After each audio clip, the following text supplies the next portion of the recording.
Hi hello friends, welcome back to my channel. ఈరోజు నేను మీకు గోబీ ఆలూ ఫ్రై ఎలా చేయాలో చూపిస్తాను. సింపుల్గా టేస్టీగా ఉంటుంది. సో ప్రాసెస్లోకి వెళ్దాం. ముందుగా కాలీఫ్లవర్ని ఇలా కట్ చేసుకోవాలి. ఇలా కట్ చేసుకున్న తర్వాత ఈ మధ్యలో ఉన్నదాన్ని పారేసేయాలి. ఇప్పుడు వీటిని చిన్న చిన్న పీసెస్లా కట్ చేసుకోవాలి.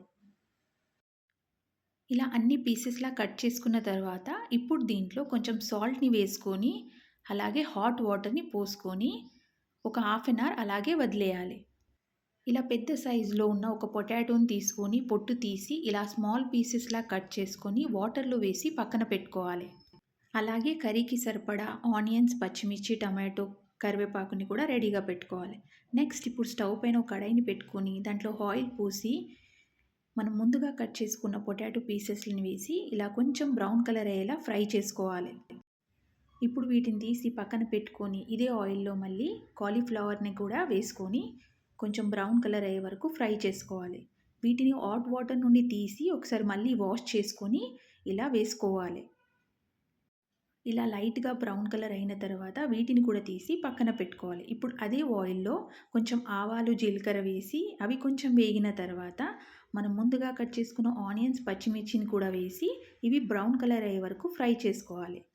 ఇలా బ్రౌన్ కలర్ అయిన తర్వాత ఇప్పుడు దీంట్లో కొంచెం జింజర్ గార్లిక్ పేస్ట్ వేసుకొని అది కొంచెం వేగిన తర్వాత టమాటో పీసెస్లను కూడా వేసి ఒకసారి బాగా కలుపుకొని అన్ని మసాలాలు యాడ్ చేసుకోవాలి.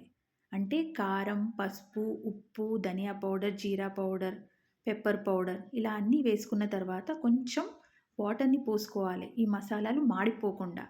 ఇప్పుడు అంతా ఒకసారి బాగా కలుపుకొని మూత పెట్టి ఒక 2 మినిట్స్ కుక్ చేసుకోవాలి. ఇప్పుడు మూత తీసి ఒకసారి కలుపుకొని మనం ముందుగా ఫ్రై చేసి పక్కన పెట్టుకున్న కాలీఫ్లవర్ ఇంకా ఆలూని కూడా దీంట్లో యాడ్ చేసుకొని అంతా ఒకసారి బాగా మిక్స్ చేసుకోవాలి. మసాలా అంతా ఈ పీసెస్కు పట్టేలా బాగా కలుపుకున్న తర్వాత మూత పెట్టి ఒక 5 మినిట్స్ కుక్ చేసుకోవాలి. 5 మినిట్స్ తర్వాత మూత తీసి ఇలా కలుపుకుంటూ ఒక 2 మినిట్స్ మీడియం ఫ్లేమ్లో ఫ్రై చేసుకోవాలి. తర్వాత సన్నగా కట్ చేసుకున్న కొత్తిమీరని యాడ్ చేసుకోవాలి. అంతే ఫ్రెండ్స్, మన super tasty and easy to make gobi aloo fry ready. ఈ కర్రీ రైస్లోకైనా చపాతీలోకైనా బాగుంటుంది. ఇది ఎక్కువ శాతం నార్త్లో చేస్తారు. అంతే ఫ్రెండ్స్, మీరు కూడా ఈ రెసిపీని ట్రై చేసి చూడండి. ఒకవేళ ఈ రెసిపీ నచ్చినట్లయితే please do like, share and subscribe my channel. Thank you for watching. Bye friends, take care.